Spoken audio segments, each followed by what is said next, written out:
نادر میں کانگریس کی تشہیری مہم عروج پر ہے، خصوصاً مسلم ووٹروں کو راغب کرنے کے لیے کانگریس لیڈر مسلم علاقوں میں ہی نظر آ رہے ہیں۔ وارڈ نمبر 11 کے کارپوریٹر مسعود احمد خان کی جانب سے فیمس فنکشن ہال میں وارڈ کی خواتین کا ایک جلسہ منعقد کیا گیا۔ اس جلسے میں M L A Amita Chauhan, Mangla Nainkar, Arshiya Kausar نے مہمان خصوصی کی حیثیت سے شرکت کی۔ جلسے میں مسلم خواتین نے کثیر تعداد میں حصہ لیا۔ امیتا چوہان اور منگلا نینکر نے جمہوریت، آزادی اور مساوات کی بحالی اور جان و مال کے تحفظ کی خاطر کانگریس کو کامیاب کرنے کو انتہائی ضروری قرار دیا۔ اس موقع پر رحیم احمد خان، سید شیر علی، بابو بھائی گتیدار، فاروق بدویل، واجد انصاری، رفیق پٹھان و دیگر کانگریسی لیڈران موجود تھے۔ دیکھیے، ہر وقت پارلیمنٹ کے الیکشن ہو یا ایم ایل اے کے الیکشن ہو یا دیگر الیکشن ہو، ہر الیکشن کے اندر جینٹس کی سبھائیں ہوتی تھی،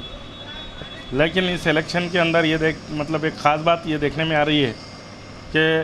مودی حکومت کو ہٹانے کے لیے، اس ظالم حکومت کو، فاسسٹ حکومت کو ہٹانے کے لیے ہماری خواتین میں بھی وہ جذبہ ہے کہ وہ امیتا چوہان یعنی لیڈیز اگر کوئی لیڈر آتے ہیں تو ان کو سننے کے لیے اور ان سے اپنی باتیں، اپنے مسائل کو شیئر کرنے کے لیے سامنے آ رہی ہے۔ یہ ایک خوشائند بات ہے جس کے اندر کوئی جینٹس وہاں پر موجود نہیں رہ رہے ہیں۔ پردے کے ساتھ یہ میٹنگیں ہو رہی ہے اور اس کے اندر وہ اپنے مسائل کو رکھ رہی ہے، اور آنے والے وقتوں کے اندر انشاءاللہ خواتین اسی جذبے کے ساتھ، جس جذبے کے ساتھ ہمارے مرد حضرات ووٹنگ کرتے ہیں، اس سے زیادہ جذبے کے ساتھ ووٹنگ کرنے کے